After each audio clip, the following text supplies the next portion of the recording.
لیکن ایسا سیلے رواں ہے کہ تھمنے کا نام نہیں لیتا۔ وہ دعوت رسول اللہ کی جو مکہ کی ان چوٹیوں سے نکلی تھی، فاران کے ان پہاڑیوں سے نکلی تھی، آج تک زندہ ہے اور صبح قیامت تک یہ دعوت زندہ ہی رہے گی۔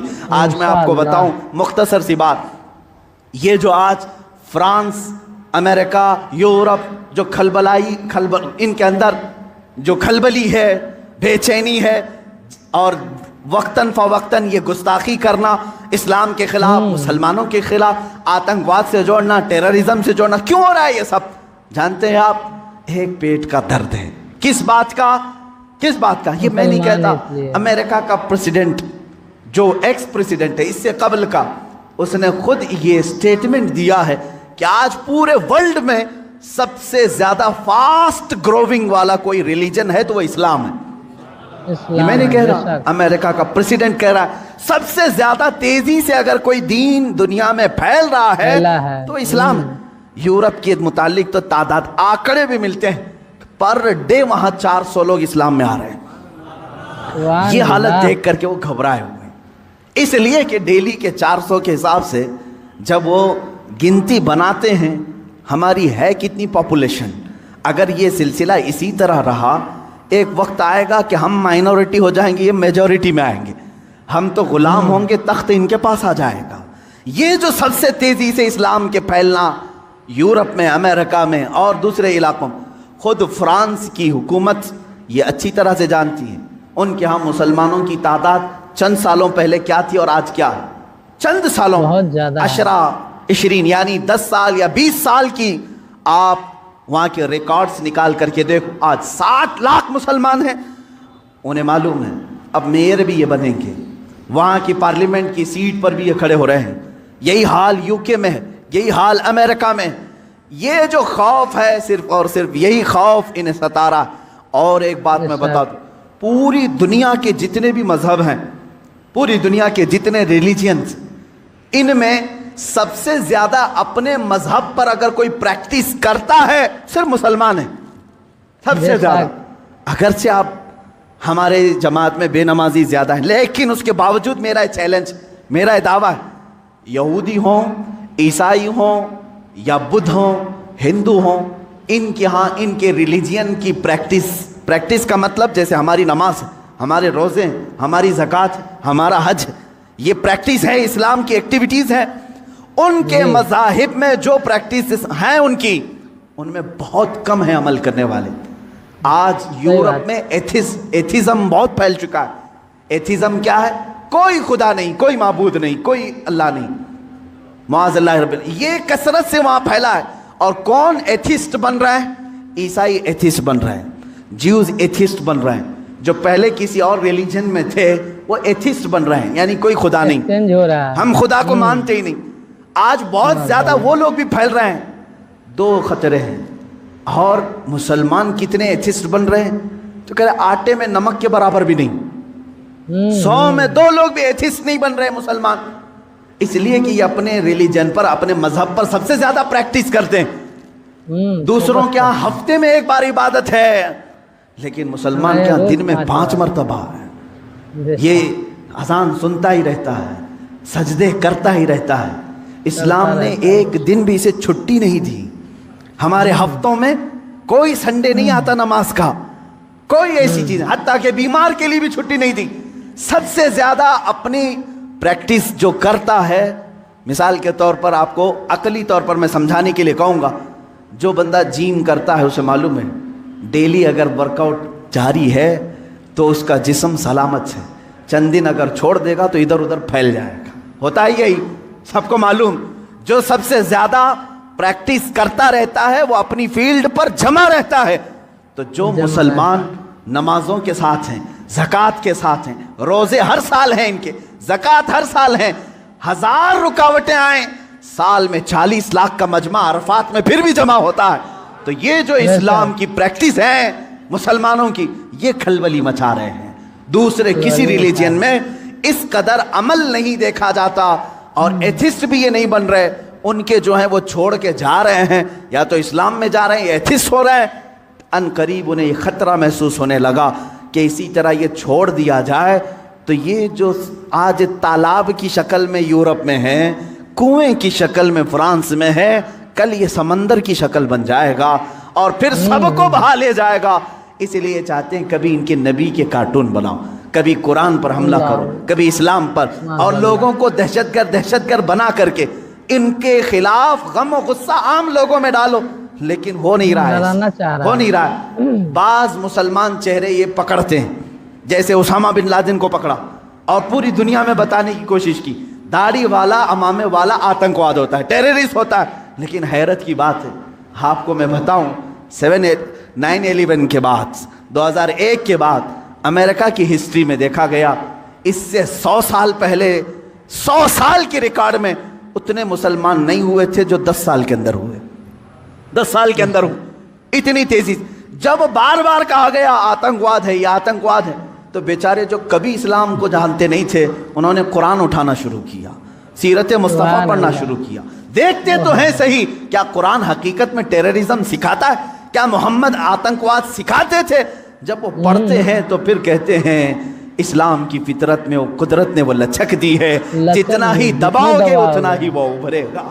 عزیزان گرامی وقار، رسول پاک صلی اللہ تعالیٰ علیہ وسلم کی وہ دعوت مکمل ہو کر رہے گی، اگرچہ کافر و مشرکین ناپسند کریں۔ 40 سال کے بعد سے لے کر 53 سال تک میرے آقا مکہ مکرمہ میں رہے، مصیبتیں بھی جھیلی، مشقتیں بھی اٹھائیں، اور لوگوں کے 1000 طریقے کے تانے بھی برداشت کیے۔ 53 سال کے بعد میرے آقا نے ہجرت فرمائی مدینہ طیبہ۔ مدینہ آنے کے بعد سب سے پہلے مسجد نبوی کی تعمیر ہوئی، صحابہ کو بھائی بھائی بنایا، اور اس کے بعد جو مدینہ کے خلاف آواز اٹھا تھا اس کے خلاف میرے آقا نے تلوار بھی اٹھائی۔ جنگ بدر ہوئی، جنگ احد ہوئی، جنگ خندق ہوئی، جنگ حنین ہوئی، جنگ تبوک ہوئی، اور جنگ موتا ہوئی۔ یہ وہ جنگیں ہیں جو دشمنان اسلام کے خلاف میرے آقا نے کی۔ تقریباً 25 یا 26 غزوات ہوئے، جس میں 18 میں تو خود میرے آقا تشریف لے کر گئے، اور یہ 10 سال کے عرصے میں زیادہ سے زیادہ جنگیں ہوئی۔ جو رسول مکہ چھوڑ کر نکلے تھے رات کی تاریکی میں، 2 لوگ، ابو بکر صدیق اور رسول محترم صلی اللہ تعالیٰ علیہ وسلم، 2 لوگ نکلے تھے۔ 6 سال گزرے تھے، 6 سال مدینے میں، 7ویں سال وہی رسول، وہی صدیق اکبر مکہ کی طرف واپس آ رہے ہیں حج کرنے، عمرہ کرنے کی نیت سے۔ لیکن کتنے لوگ ہیں؟ 10,000 کی تعداد میں آ رہے ہیں۔ کوئی قتل و قتال نہیں، کوئی جنگ و جدال نہیں، فاتح کی شان سے آئے، خانہ کعبہ میں داخل ہوئے، بتوں کو نکالا، پاک کیا، اور کہا آج محمد اللہ کا رسول خانہ کعبہ کو پاک کر رہا ہے، اور صبح قیامت تک اب یہاں شرک نہیں ہوگا، بت پرستی نہیں ہوگی۔ کعبے کو بنایا مطہر یہ رسول پاک نے۔ اب اس کے بعد رسول پاک صلی اللہ علیہ وسلم نے انہی 10 سالوں کے اندر کتنے غزوات کیے۔ وہ آخری سال تھا میرے آقا کا جب 10 ہجری تھی، حضور نے اعلان کیا جو حج کے لیے میرے ساتھ آنا چاہے سب آ جائیں۔ یہ سن کر کے تقریباً 1,20,000 صحابہ حضور کے حج کے سفر میں ساتھی بن گئے۔ میرے آقا تشریف لائے مکہ مکرمہ، یہ حضور کا آخری حج تھا، جس میں خطبۃ الوداع حضور صلی اللہ تعالیٰ علیہ وسلم نے حجۃ الوداع کا خطبہ دیا، آخری خطبہ دیا۔ وہ آخری خطبہ پورے دنیا والوں کے لیے دستور ہے، ایک لا ہے، ایک ایسے قوانین سے جمع کیا ہے۔ اسی میں حضور نے عورتوں کے حقوق بیان کیے، بچوں کے، بوڑھوں کے، مزدوروں کے، غریبوں کے، پڑوسیوں کے، ہر ایک کے حقوق اس ایک خطبے میں میرے آقا نے بیان کیا۔ حرام مال سے بچنے کی تلقین کی، سود سے بچنے کی تلقین کی، اور پھر گھمنڈ تکبر کرنے سے بچایا۔ حضور نے فرمایا تم سب آدم کی اولاد ہو، ایک دوسرے پر فخر نہ کرو، کالا گورے پر، گورا کالے پر، امیر غریب پر، غریب امیر پر، بلکہ میرے آقا نے فرمایا تقوی جس کے پاس ہے وہ اللہ کے نزدیک محترم ہے۔ یہ آخری خطبہ ہوا۔ اسی خطبے کے بعد میرے آقا نے اپنے صحابہ سے کہا اللہ نے اپنے بندے کو اختیار دیا ہے کہ دنیا چاہے تو دنیا لے لو، یا اپنے رب کے پاس جو چاہے وہ لے لو۔ اس بندے نے اللہ کے پاس رہنے کو قبول کر لیا ہے۔ یہ باتیں تھی جو اشارہ دیا میرے آقا نے کہ اب رسول پاک زیادہ دن تک ان کے ساتھ نہ رہیں گے۔ محرم کا مہینہ تھا جب میرے آقا پلٹے مدینہ طیبہ، بیماری نے جکڑ لیا، سفر کا مہینہ پورے علالت میں گزرا۔ اس طرح کی علالت تھی، اس طرح کا بخار تھا کہ کہ حضور پاک صلی اللہ تعالیٰ علیہ وسلم کو بعض اوقات صحابہ دونوں کندھے پکڑ کر کے مسجد میں لاتے تھے. حضور پاک صلی اللہ تعالیٰ علیہ وسلم کے پیر بھی زمین پر نہیں ٹکتے تھے. اس حالت میں حضور مصلی پر آئے اور اپنے صحابہ کو دیکھ کر مسکراتے بھی رہے, نمازیں بھی پڑھاتے رہے. پھر یہی ربیع الاول شریف کا مہینہ آیا, یہ 11ویں ہجری تھی, جب 12 ربیع الاول تھی. بعض روایات میں 13 ربیع الاول ہے, یعنی کل آنے والا جو دن ہے. اللہ کے حبیب صلی اللہ تعالیٰ علیہ وسلم نے سب کو جو وصیتیں کرنی تھی وہ وصیتیں فرمائی. ماں عائشہ صدیقہ کے حجرے میں آرام کرتے رہے. اللہ کے نبی صلی اللہ تعالیٰ علیہ وسلم کو بخار شدت کا تھا, بار بار مسواک طلب کرتے تھے یا پانی کے چھینٹے چہرے پر مارتے تھے اور پھر کہتے تھے یہ سکرات, یہ نزع کا وقت کتنا شدید ہوتا ہے, کتنا شدید ہوتا ہے. ماں عائشہ کہتی ہیں اچانک میں نے دیکھا دروازے پر کسی کی دستک ہو رہی ہے. میں نے کہا اللہ کے رسول آرام کر رہے ہیں. حضور نے فرمایا عائشہ وہ کوئی اور نہیں ملک الموت عزرائیل ہے, وہ کسی کے آنے کے لیے اجازت نہیں مانگتا. آج مجھ سے اجازت لے رہا ہے, اس کے بعد پھر کسی سے نہیں لے گا. ملک الموت حجرہ پاک میں داخل ہوئے. حضور پاک صلی اللہ تعالیٰ علیہ وسلم ماں عائشہ صدیقہ کے زانوں پر سر رکھ کر آرام کر رہے ہیں. ملک الموت نے اجازت طلب کی, آقا حکم ہو تو آپ کی روح پاک کو میں نکالوں, اللہ کے حضور لے جاؤں, آپ کے رب اعلیٰ کے جلوں میں لے جاؤں. رسول پاک صلی اللہ علیہ وسلم نے اس سے پہلے جانتے ہو کیا پوچھا تھا؟ میرا دل درد کرتا ہے. ملک الموت سے صرف اتنا پوچھا, یہ وہ وقت ہوتا ہے نزع کا وقت جس وقت باپ اپنے بیٹے کو بھول جاتا ہے, بھائی بہنوں کو بھول جاتا ہے, بلکہ اکثر تو لوگوں کو اپنا نام تک یاد نہیں ہوتا. رب تعالیٰ نے حکم دیا اے حبیب آپ غم نہ کریں, آپ اپنے امتیوں کو یہ بشارت دیں کہ جو ہر نماز کے بعد آیت الکرسی پڑھتا رہے ہے وہ دنیا میں رہے گا, اس کی روح اللہ فرماتا ہے میں خود قبض کروں گا, اسے احساس نہ ہو. رسول پاک صلی اللہ تعالیٰ علیہ وسلم حضرت عائشہ سے بات کر ہی رہے تھے, آخری جملے میرے آقا کے الصلاۃ الصلاۃ, نماز, اور تمہارے ہاتھوں کے نیچے جو مزدور ہیں ان کا خیال کرو. اتنا کہا اور حضور پاک نے ہمیشہ کے لیے اپنی آنکھیں بند کر لی. میرے آقا کے لبھائے مبارک بند ہو چکے تھے. حضرت عائشہ کہتی ہیں میں بات کرتی رہی, میں یہ سوچ رہی تھی کہ حضور اب بولیں گے, تب بولیں گے. کافی انتظار کے بعد بھی حضور بول نہیں رہے تھے. اب وہ کبھی نہیں بولنے والے تھے ظاہری الفاظ. اچانک ابو بکر صدیق حجرے میں آئے, حضرت عائشہ باتیں کر رہی تھی. حضرت ابو بکر صدیق نے دیکھا, پیشانی مبارکہ کو بوسہ دیا اور انا للہ و انا الیہ راجعون پڑھا. حضرت عائشہ نے پوچھا کیا ہوا بجا؟ کہا بیٹی تجھے معلوم نہیں, تمہارے سر تاج, تمہارے رفیق حیات, ہم سب کے آقا و مولا اپنے رب اعلیٰ کے حضور جا چکے. حضرت عائشہ کہتی ہیں پہلی مرتبہ میں نے کسی کو اپنے سامنے روح قبض ہوتے دیکھا. میں تو یہ محسوس کر رہی تھی کہ حضور بخار کی وجہ سے چپ ہیں, پھر بولیں گے. سیدہ کائنات فاطمۃ الزہرا سلام اللہ علیہا آئی. وہ خاندان میں تنہا باقی تھیں, حضور کی ساری اولاد ان کے سامنے فوت ہو چکی تھی. حضرت فاطمہ اکیلی رہ گئی تھی. حضرت فاطمہ نے حضور پاک کے جسم ناز کو دیکھا تو کہا اے بار الہ, زندگی میں آج سے پہلے یا آج کے بعد اس سے زیادہ کٹھن دن مجھ پر کبھی نہیں آیا, فاطمہ پر اس سے زیادہ بوجھل دن کبھی نہیں آیا. جب فاطمہ نے اپنے عزیز از جان باپ کو اپنے سامنے موت کی آغوش میں دیکھ رہی ہے, رسول پاک صلی اللہ تعالیٰ علیہ وسلم کے صحابہ نے میرے آقا صلی اللہ تعالیٰ علیہ وسلم کی ایک بعد دیگر زیارت کی. صحابہ کی کیا کیفیت رہی, 14 صدیوں کے بعد آج ہم روتے ہیں میرے آقا کی وفات کو سن کر. وہ آفتاب عالم ہمارے درمیان سے روپوش ہوا, وہ مہتاب رسالت غروب اگرچہ ہوا, لیکن آج بھی جب واقعات سنتے ہیں تو روتے ہیں. صحابہ کی کیا کیفیت رہی ہوئی؟ یہی کیفیت تھی. حضرت عثمان تو کسی سے بات کرنا ہی چھوڑ چکے تھے, انہیں کوئی اٹھاتا تو اٹھتے نہیں, بٹھاتا تو بیٹھتے نہیں.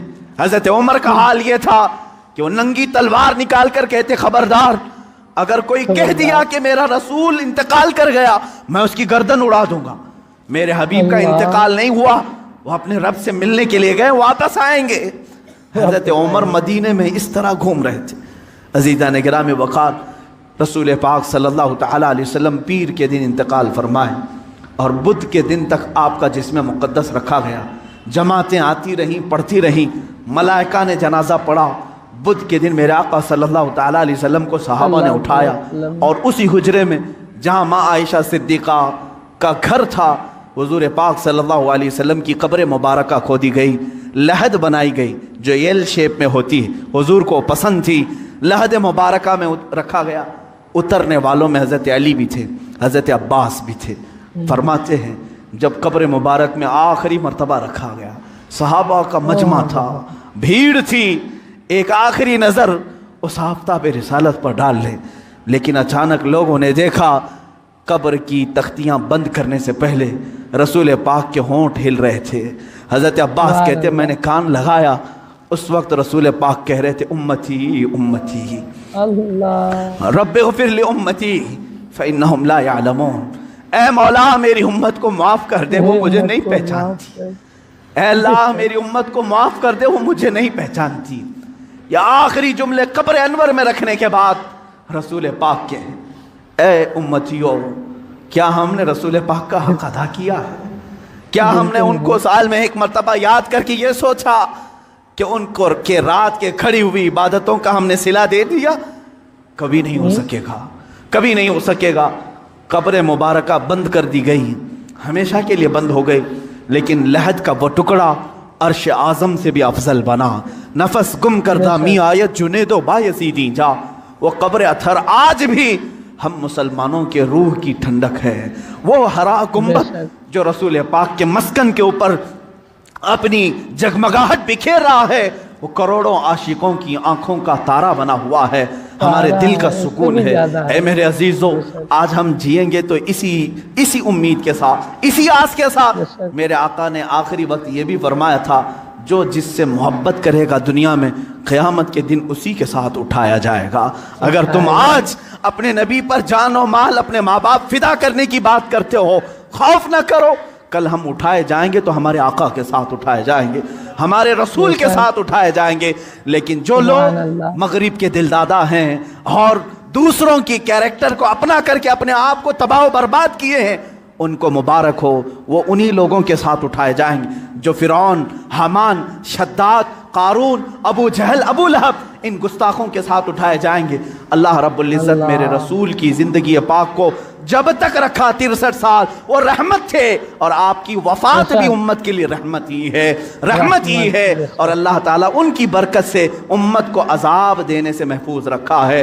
میرے عزیزوں، میں پیدائش سے لے کر میرے آقا کی وفات تک کی باتیں صرف مختصر سے ایک وقت میں گھیرا، لیکن حضور پاک کی حقیقت تو یہ ہے، لا یمکن الثناء کما کان حقہ، بعد از خدا بزرگ تو ہی قصہ مختصر۔ آپ کی ثنا تو ممکن ہی نہیں ہے یا رسول اللہ۔ حاصل کلام یہ ہے، خدا کے بعد اگر کوئی مرتبہ ہے، آقا وہ آپ کا مرتبہ ہے یا رسول اللہ۔ آپ کے دربار میں میں یہ آخری الفاظ یہ کہتا ہوں، آج کی میلاد کے دن سرور کہوں کہ مالک و مولا کہوں تجھے، باغ خلیل کا گل زیبا کہوں تجھے، اللہ رے تیرے جسم منور کی تابشیں، اے جانے جاں میں جانے تجلا کہوں تجھے یا رسول اللہ۔ تیرے تو بس عیب تناہی سے ہیں بری، حیران ہوں میرے شاہ میں کیا کیا کہوں تجھے، لیکن رضا نے ختم سخن اس پہ کر دیا، خالق کا بندہ خلق کا آقا کہوں تجھے یا رسول اللہ۔ اس فخر کے ساتھ میں جیتا ہوں،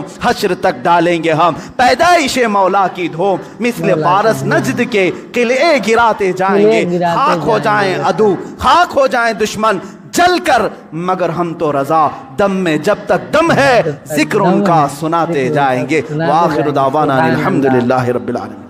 سکرات کے وقت جاؤ لوگوں کے بستروں کے پاس، ہم کلمہ پڑھاتے رہتے ہیں، کلمہ آتا نہیں، لوگ بول نہیں پاتے، یہ وہ حالت ہوتی ہے نزع کی۔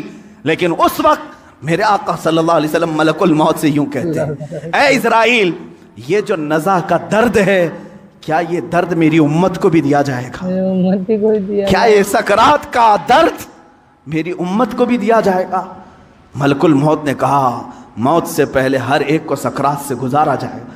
میرے آقا رو پڑے، واہ امتی ہی، واہ امتی، ہے اللہ میری امت، ہے اللہ میری امت، کیا وہ نزع اور سکرات کو برداشت کر پائے گی؟ معزز سامعین اکرام، تو آپ لوگوں نے سنا کہ مفتی سلمان اجہری صاحب کتنی محبت بھرے انداز میں ہمارے آقا محمد صلی اللہ تعالی علیہ وسلم کی زندگی کو بیان فرما رہے تھے، جسے سن کر ہم سب کا ایمان تازہ ہو گیا۔